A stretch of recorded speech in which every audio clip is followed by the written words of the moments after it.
Welcome, dear viewers, to our international discussion on the Creative Society platform.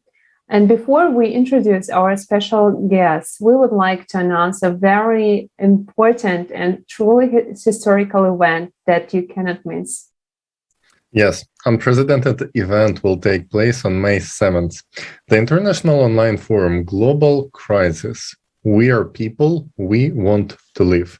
Volunteers and specialists from all over the world are going to voice the truth about the current state of affairs in the world, how extreme climatic events are happening and growing in numbers and severity.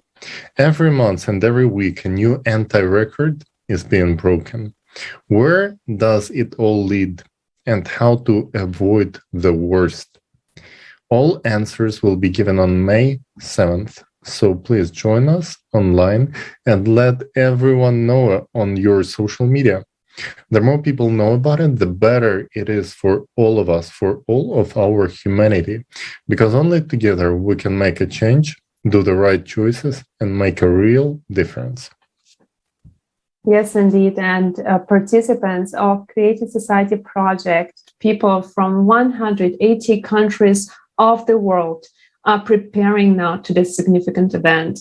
And since it will be translated into more than 100 languages, we are looking for interpreters in all the languages, including the minority and regional languages. Please contact us on info@creativesociety.com. And if you would like to be an info and media partner of this significant forum, please contact us as well.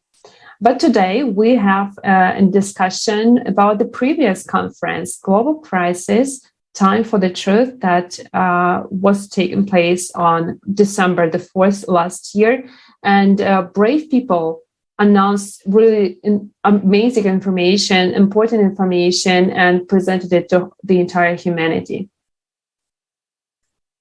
And our guests today are Zahraa Muhammad, Arabic entrepreneur who also interpreted the previous conference, Global Crisis, Time for the Truth, from Egypt. Hello, Zahraa. Hello, and thank you for having me. Welcome. Thank you for joining us today. And also we have a second guest from Sudan, Badraldin Ali Bashir Alnur. He is lecturer at the University of Khartoum, Faculty of Geographical and Environmental Sciences. Welcome, and thank you for being with us today. Happy to have you with us, Badraldin. So, Zahraa, you are the person who really makes a difference and makes it possible for people from all over the world to get to know this vital information in their own native language. Dear Zahraa, could you please share with us what motivates you for doing the simultaneous interpreting for the previous conference? Well, I'm absolutely honored to take part in such a noble humanitarian cause as Global Crisis, Time for the Truth. When I first heard of the conference, I felt that would be a great opportunity for me to practice simultaneous interpretation. However, on the day of the conference, some devastating and painful facts about climate refugees have been revealed that made my heart stand on end. As an interpreter, I had to control my emotions. I had to hold back my tears so that I can continue the interpretation and convey the message accurately. It was a roller coaster of emotions. It was devastating. It was painful. It was disappointing. And it was satisfying at the same time. It was devastating to know that on the other part of the world, there is a female climate refugee who's been trafficked 17 times. I've never thought about that before. I've never even imagined that one day in my life I would hear these horrible facts. On the other hand, I felt satisfied because as an interpreter, I acted as a channel of transferring these vital information to your community. I mean, you help to inform your community that on the other part of the world, there are some people who go through all kinds of suffering. As we all watched over the past few weeks, the painful facts about the internally displaced people in Syria who were badly hit by the coldest temperature ever. sub-zero temperature. Snow covered the camps that hosted these families, and children were without their winter clothes in the middle of the storm. Their situation is worse than ever. They already have their suffering, and climate change puts an extra burden on these communities. In creative society, we are all united in one goal, which is the value of human life. So creative society invites all people from all walks of life to join and participate in the upcoming forum in May to help raise the awareness about the impending threats of climate change. Our collaboration and solidarity are more important than ever. We need to act together to alleviate the suffering of millions of people around the world and to preserve their dignity. And here I'd like to say that there is nothing more important and there's nothing more impressive than giving back to your community in times of crises. And here I would like to recall Martin Luther King, who once said that not everyone can be famous, but everyone can be great, because greatness is determined by service. You only need a heart full of grace and a soul generated by love. So I'm super excited that I'm a member of a group of people who unite together for the best advantage of humanity. Creative society inspired me. It was an eye-opener and a life-changing experience. Thank you. Zahraa, thank you very much. And indeed, we live in the times of great challenges, but this is the time, exactly this time, for the heroes, for great people such as you and all the people who participated in the preparation of the previous conference, to our amazing entrepreneurs who made it possible to convey this valuable information to informing people across the globe about these important issues in Arabic language. And thank you very much for this indeed heroic action. It's such a pleasure to see you not behind the screen, but just to see you here in front of our eyes, because you are the people who make it possible.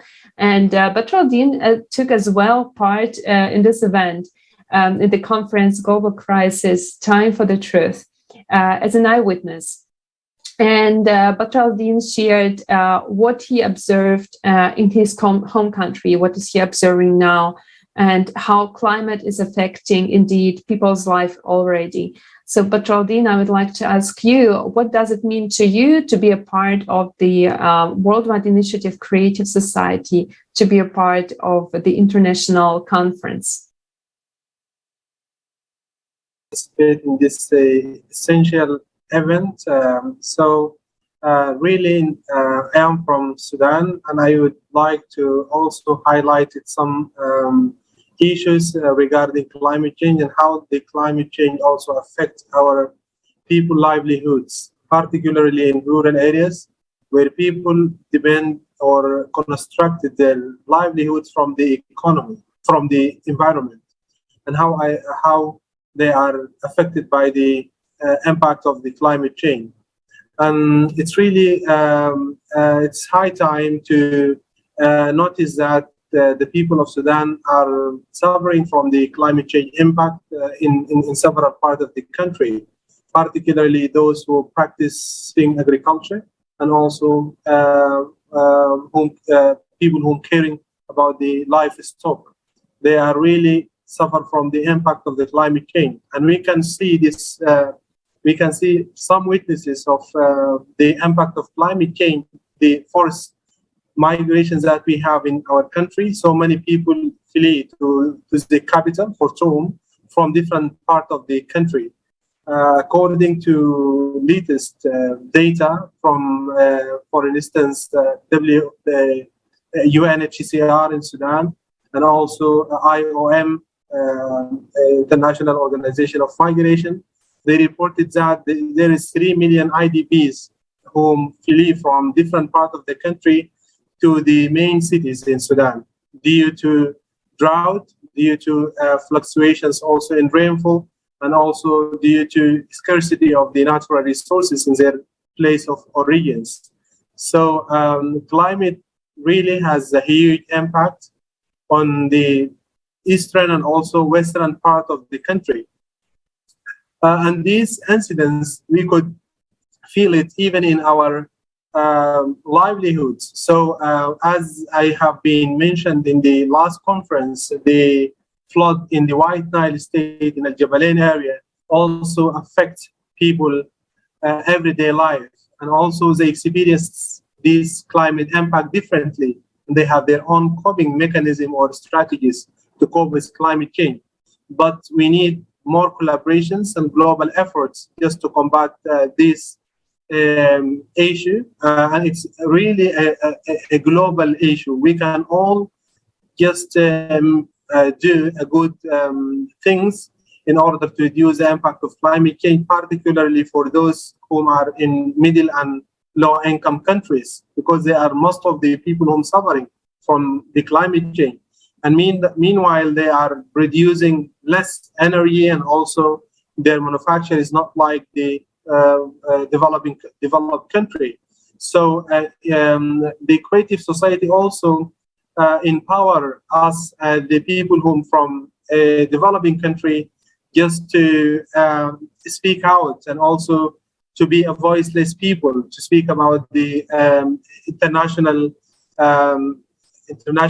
crisis such as climate change, and how climate change impacts, or how climate change affects our life and our community's life as well.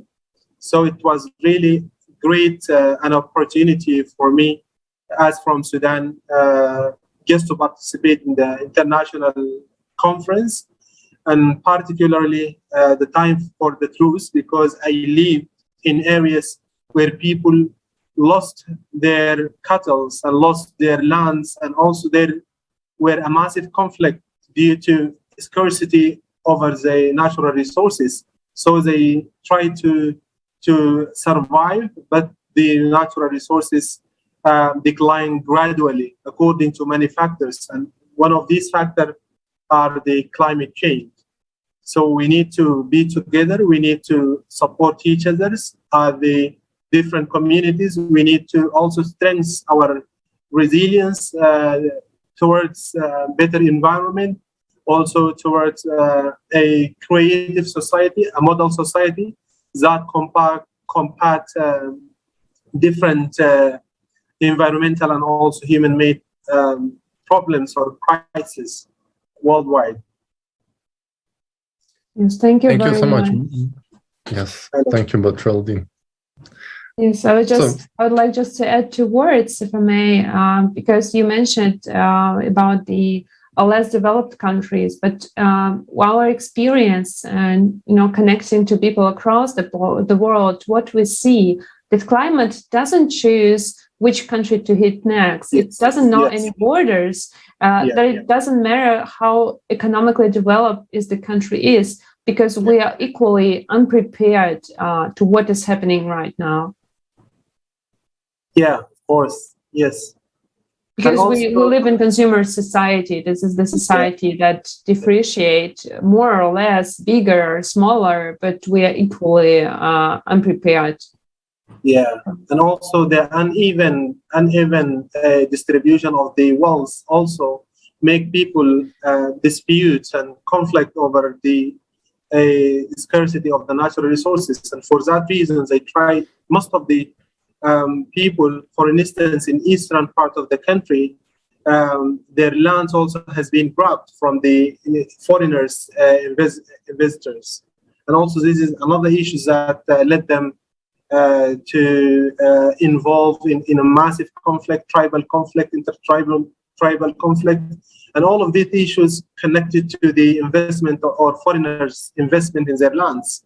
And they didn't care even about the environment and how their activities affect the natural environment and also affect the indigenous people. And no one cared about their rights, just to see this issue and how they could also trying to explain the huge impact on their communities. And we know some developmental projects in the country also affect people's lives, and they lose their health. And there is a lot of issues can be also mentioned here in this conference. And just to add to that, Badraldin, that seeing you as an eyewitness and seeing people from other, even countries which we consider developed countries, we see that everyone is equal in face of the cataclysm, because people are equally unprepared to see the houses being destroyed, the catastrophes taking away people's lives in every country in the world. It doesn't matter how developed the economical level or how wealthy the person is. There is no bunker and no house that can be so-called cataclysm proof in this case. And there is one video which I would like us all to watch right now, which illustrates what kind of things we're dealing with right now and what's going to be even more escalated in the future. Please, let's watch this video.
So we just seen the short, impression of how big the climate is and how difficult the situation is, how less understood that these processes are. And many, are arguing what is the real cause of it, of the climate changes. What we see that there are a lot of misleading informations and false theories about the impact of CO2 that is, putting our attention away. But there is really a big issue that cannot be ignored, and these are the eyewitnesses. I know that now people in this particular moment are observing the climate change not from the screen of the TV, but in front of their eyes. And this is something that cannot leave us just to be indifferent. So, Zahraa, I know that you have something to add from your point, from your also perspective to this issue. Well, I would like to mention the impact of climate change on Egypt. So Egypt has been recently witnessing unfamiliar weather patterns, including colder winters with temperatures dropping to unprecedented degrees and summers with Gulf-like heat. Since the beginning of this winter, Egypt has been witnessing repeated waves of cold. Some governorates were covered with snow, something that we are not accustomed to have here in Egypt. We used to feel wind activity for around 2 days at most, but now it extends for longer time due to climate change. From an ecological, or you can say a biological point of view, like any other country, climate change threatens the biodiversity here in Egypt. We have a list of endangered fauna and flora because of climate change. According to a study, Egypt is one of the countries that may face the risk of losing more than 90% of its income from coral reef tourism because of climate change, as these coral reefs live in temperatures ranging between 25 and 40 Celsius. And in case the temperature exceeds this limit, the reefs are exposed to bleaching and death. So another thing that Egypt may face, seaside tourists would avoid visiting Egypt in summer because of the increased temperatures in summer. Therefore, climate change would have a negative impact on the tourism industry, which is one of the most important sources of income for a lot of families here in Egypt. And I think, thank you very much. Thank you very much for this information. And from your first account opinion, I think there are much more consequences and much more unpredicted, chains of events that these all cataclysms will bring with them to each country. And now in the consumer society, we see that we are completely unprepared. We have this big issue and big problem with adaptation to the climatic events. So, Badraldin, I would like to ask you, since you also were sharing at the previous conference as an eyewitness what you are observing in Sudan, but what is regarding this arriving in cataclysm? So, how the people are confronted with these events now, and why we are actually unprepared, from your opinion? Okay. So far, I can just quoted the WHO at the last report from them. They said that due to the climate change incidents, the 8 million of the Sudanese will lose their foods in the end of this year, and according also to political issues in Sudan. But so far, people prepare themselves to face any climate change issues or crisis depends on their indigenous knowledge. But officially, there is no, or there is any kind of early warning system for the local communities, just to know this year will be, for instance, the shortages in rainfall, and you have to prepare yourself. And also the government sometimes miss to deliver or to offer information for the agrarian or people who come. But people in their with their communities, they have a knowledge to use different kind of seeds that has an high ability to adapt with drought, for instance. So we also conducted a survey in Kordofan states, 3 states in Sudan. So, and whenever we ask them how you are going to survive if the drought is being severe, and how your coping strategies regarding climate change. And they say that sometimes they trying to verify their cultivation land, just they use different kind of seeds or crops. The crops that more resistant to drought and more resistant even to severe rainfall, because we have also fluctuations in rainfall in some areas. Last autumn, the rainfall season started earlier and it ends before it's supposed to be ended. So most of the people lost their agriculture. The productivity and also production of their faddans, for instance, were less than it was in the 5 years past or ago. So they feel that they are not able to even secure their food, and they trying to have another or alternative way. And one of these alternative things they used to move, like to migrate from their villages to cities to find another job or to support themselves or their family by providing some foods and other stuff. So people, they have their own coping strategies, but officially there is a gap in the way of people or the government also dealing with the climate change issues. We also miss some climatology records, for instance, or weathering records. All of these things we need to also to build a good database for the country in order to be spread out or just distributed out to the communities in order to be aware about the climate change. Even in our surveys, even the grass knowledge about the climate change. They don't know what's the climate change. But we are trying to simplify these terms, the use of crops and how the Sudan produce, they understand the climate change and how it impacts. And they just trying to simplify it in some words. They said that the production in this year is not like the 5 or 10 past years. And also they say sometimes said that they have an scarcity in the water resources in their areas, and particularly those using hafir, for instance, like spots for saving water in the rainy season for the dry season. So they said that these hafirs depleted earlier according to the higher degree of the temperature in the dry season. So all of these incidents and all of these examples reflects a huge impact of the climate on those communities or on those people.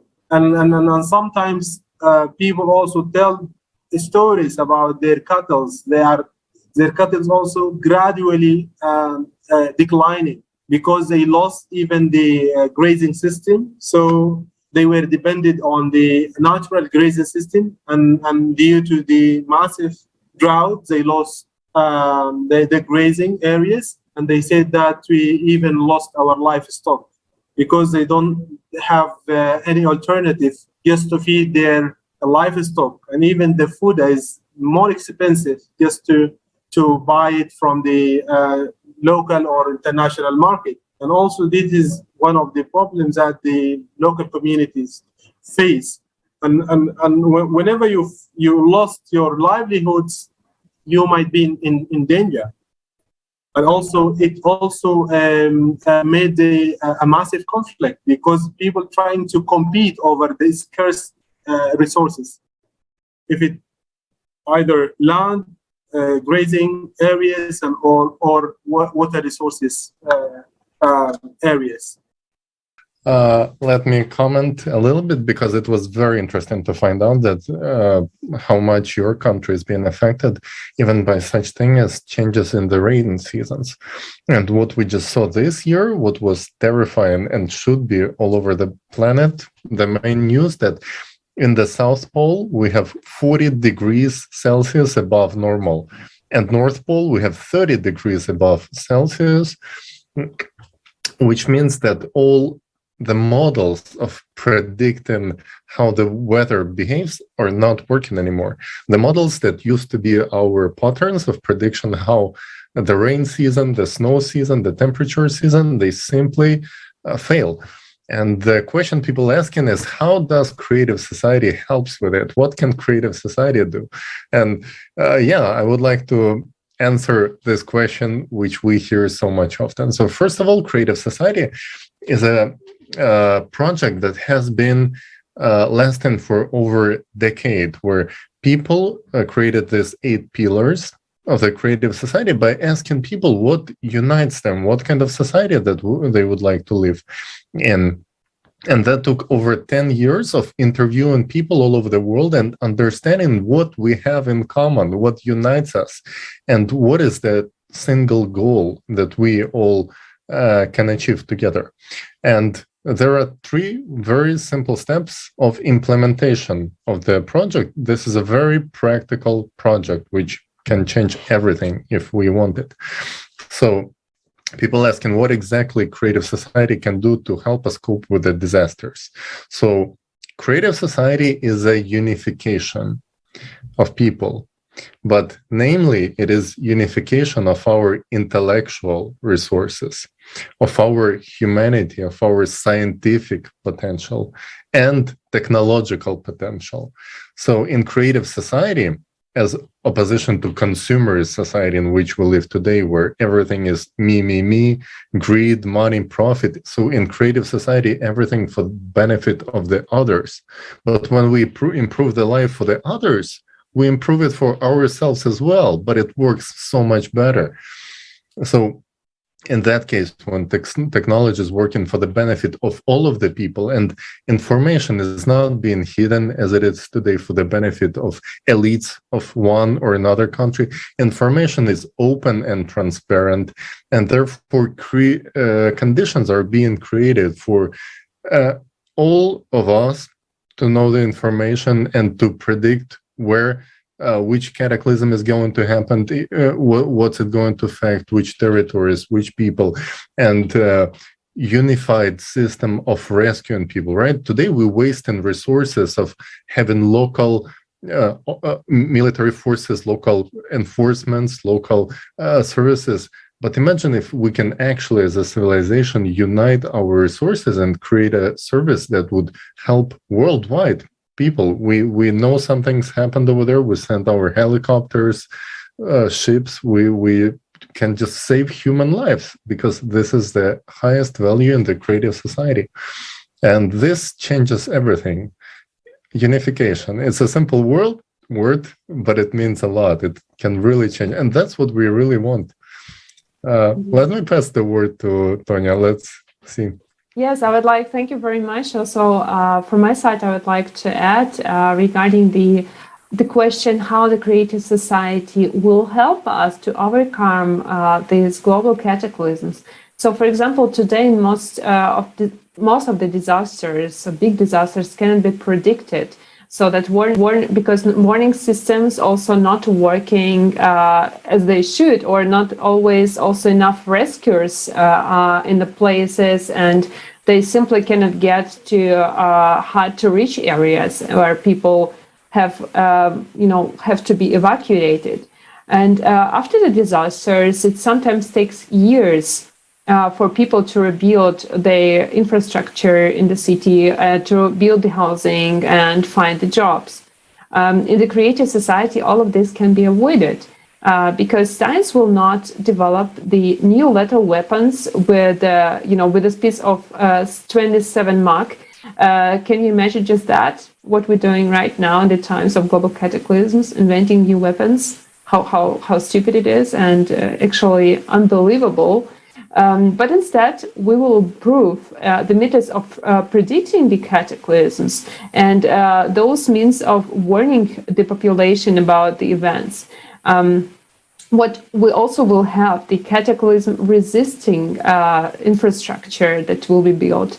And single response and rescue service will minimize the risk of loss of human life, because there will be unlimited and technical capabilities and a lot of human resources that will really help to survive, to save the human lives.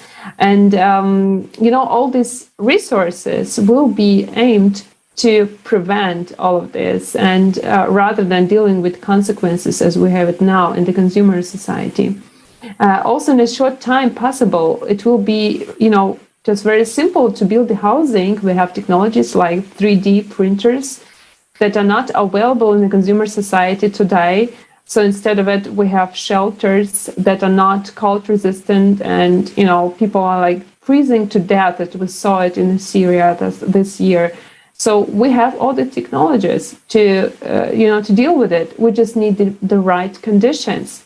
And this is actually where we as people, we as majority come into this game to say, hey guys, we are not okay with it. We really want solutions. And, this beginning with the step of information. So you can learn more on the website creativesociety.com about the steps. So we are now already on the first step, and how quickly we will come to the concrete solutions that will be really visible and rescuing the human lives.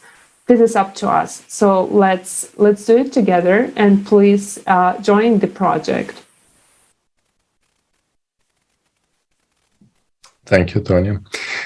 And let me ask my next question to Zahraa.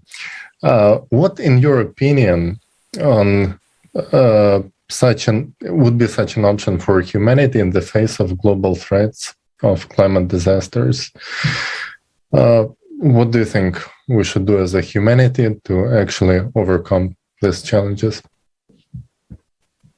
Well, thank you for giving me the floor one more time. From my point of view, I think that first and foremost, we need to pass binding laws to protect refugees. People who are forced to cross the borders because of floods, drought, or sea level rise often find closed borders and little assistance, despite the fact that some of them come from poor regions that have contributed little to global warming. For example, in 2020, one of the most industrialized governments refused to grant asylum to people claiming to be climate refugees and denied that it had any intention to recognize escaping from climate change as a reason for obtaining asylum. The refugee situation shows very clearly the crisis of modern day society, where money is valued above human life. People who have migrated from other countries are often looked upon as the dregs of the society. However, if we pay attention to global climate change, it's obvious that any one of us could be a refugee tomorrow. Billions of people will move in search for a safe place to survive when natural disasters hit their homes. What I really appreciate about Creative Society is the fact that it's a holistic project. I mean, it is not only dedicated to climate change and natural disasters, but it also takes into consideration the spiritual and moral qualities of the society. Human beings should be rich in spiritual and moral qualities. We need to respect each other. We need respect for all people. And since we are all in this together, we need to help and support each other. And here I'd like to stress that there's nothing else on earth that would be more valuable than human life. That's why scientific, industrial, and technological activities of the society should be aimed exclusively at improving the quality of human life. Education should be equally accessible to all people, and in this regard, we need to start with young people in early ages. We need to teach them to appreciate and welcome the diversity of human race by exposing them to other cultures. And therefore, we will have an adult who respects and welcomes other nationalities. We need to teach them how to find joy in caring for others as well. This is part and parcel of the educational process. I couldn't agree more, because this is indeed the holistic view on how many challenges we will just put out of the table, because we will deal with the root of the problem, not with the consequence. And we have today indeed the numbers of crisis. It is geopolitical crisis, economical crisis, the crisis of humanity, actually, and the climate crisis. So they are all, the challenges that we have today. We need a one big solution, the global one. And today we have indeed enough resources, but what we are observing, they're just not good distributed. They just put out of the place. And we would like also to ask Badraldin, that I know that you have also personal experience with this issue, and I would like also to have your opinion on how it will look differently in the creative society, how we will treat these problems in creative society, from your opinion. Well, thank you also so much for writing these important questions. We are really in the world of even uneven distributed of the resources. And also, we just to come up with the creative solutions, and it is better first to formulate, for instance, a brief policy regarding countries. Then we have to unify this brief policy regarding those crises in order to be just one policy for the globe. And this also, it consider different a cultural, it could be like a policy which is sensitive to cultural diversity, sensitive to different governmental systems, sensitive to our communities as well. So to come up with this policy, we need more effort from the creative society, first to share a different, for instance, different experience of the globe, and how we could overcome with one policy for the whole globe. And maybe the educational system for all and the equal educational system for all will be also one of the solutions for different countries, and the rising the awareness about the climate change and the climate issues globally. Secondly, I think that if we have a policy that more flexible, and also it could be accessible for the globe population, it also could enhance our capability as communities to combat this crisis, if it be like human crisis, economical crisis, or climate change crisis. So we need to know first the cause, the causative or the causality of the climate change globally, and who contributes on this issue, and who consume the impact of the climate change, and how we could come up with the policies that make a balance, for instance, or it didn't forget anyone behind this policy. It could also solve everyone interest, or international community or globe community interest, not just focusing on, for instance, developed country, or not just focus on developing country as well. It could be for the globe, and this is also, it might be a very challenges for the creative society, because it could face a lot of political issues to formulate this kind of policy, because it might not be also trusted by governments. It might not be trusted by communities. So we need also to have a background about this policy, and also background about global crises and global issues that affect people's lives. Then after that, we could also consult local communities about their own knowledge, their own understanding about those issues. Then we could come up with unified solutions to solve the global problems. Yes, Badraldin, very good point. And for those who think that, providing education for everyone in the world on a good quality level would be too difficult or complicated, I would like to remind that according to the United Nations studies, it would take 3 days of military budget of our world to provide free high quality of education for every child, every person of school age in the world. 3 days. But somehow our elites find it difficult. But they find it not difficult to raise the military budget each year to provide more weapons against us, ordinary civilians from one country or another. Maybe it tells something about what they're really looking for and what they are not looking for to provide educated people around the globe.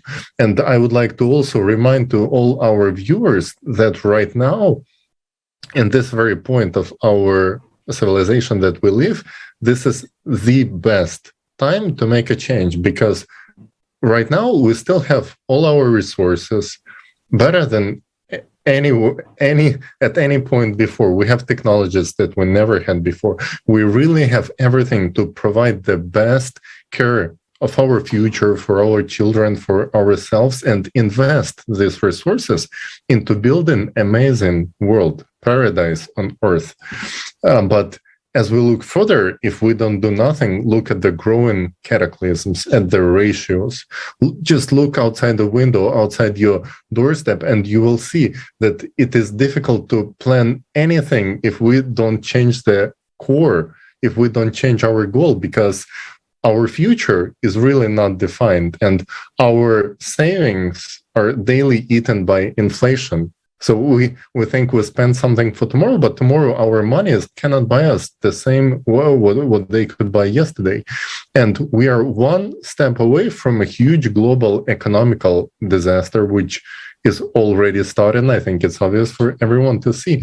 And huge geopolitical crisis. Our world, which was globalizing, is falling apart into small zones, and they making big tensions, let's call it this way, in our world.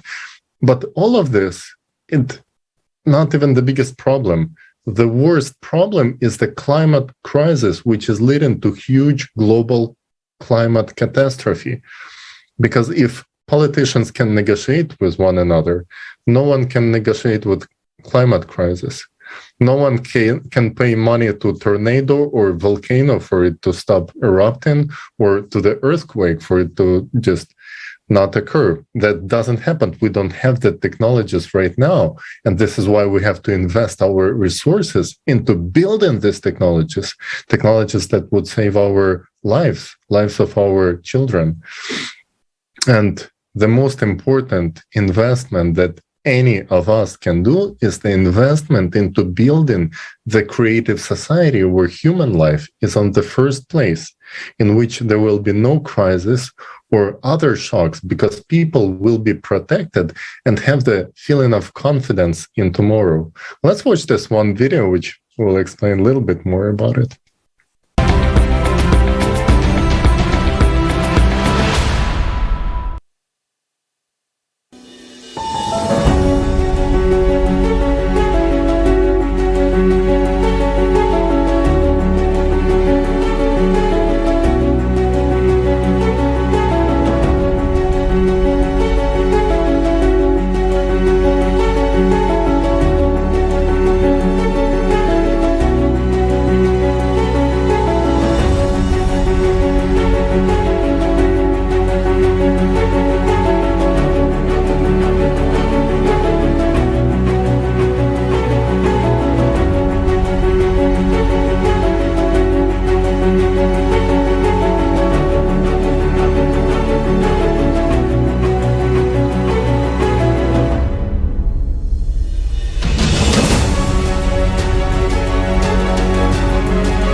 Friends, I would like to, first of all, thank both of you for coming here and being with us today. You've been amazing, and it's so great to see that Creative Society unites such wonderful people from around the globe.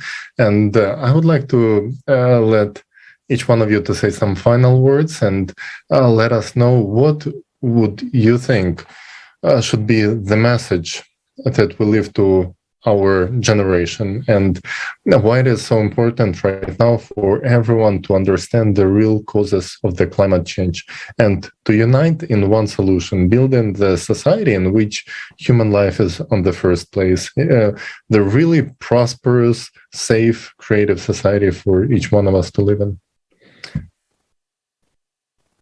Zahraa, let's start with you. Yes, as I previously mentioned, that we need to act together, we need to collaborate, we need to unite together for the sake of humanity.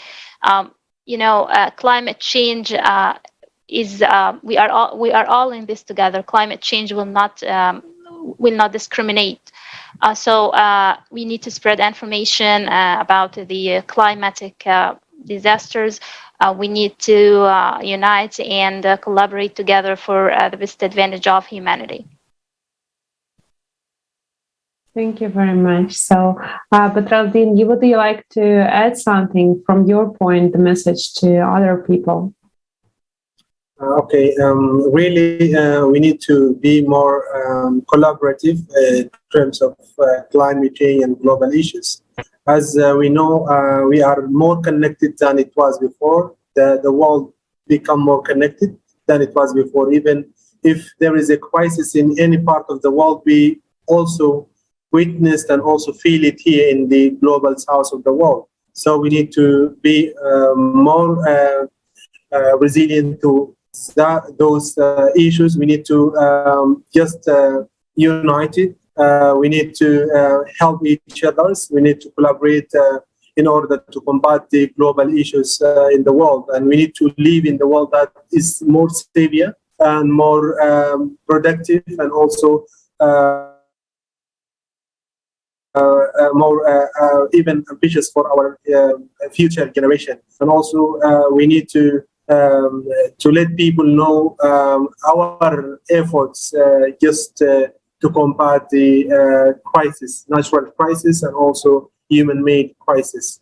Just be together, made an effort, feel these issues by yourself, also and by your family. Because if you are not affected now, you might be affected in the future, or your children might be affected in the future. So do it now before the time is just come.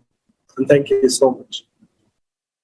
Thank you, dear Zahraa. Thank you, Badraldin, and all people who wish this international discussion. Thank you for your contribution to our big initiative, Creative Society, to our future. Because today, indeed, we have the last war of humanity, and this is the war against the climate. And this is the highest time to mobilize all of our potential, all of our resources to find together the solution. And this is up to us. So in the climate disaster, there is no foreigners. There is the next person next to you is the one that your life can depend on. So that is our task today, to inform our next ones, our colleagues, friends, relatives, and people that we might don't know, but we are all connected. So this, our big step towards the solution, starts with the information. So please share this international discussion, share the information about Creative Society, and join this project. Together we can find the solution, and we are able of impossible today. Thank you. Yes, and in less than a month, we're going to have this very important strategic step for all of the mankind, the forum, International Forum Global Crisis, We the People, We Want to Live. And we invite everyone. Do not be indifferent, because this is your future too. And it's your choice to decide the fate of entire civilization. So join, spread the word, and join the ranks of true heroes of the modern day. as Zahraa in the very beginning quoted Martin Luther King, everyone can be great. And this is the best thing each one of us can do. Little step to save the mankind, the humankind. So we'll meet you at the next international discussion, and thank you all for being with us. See you. Thank you. Thank you. Thank you. Thank you. The pleasure was all mine.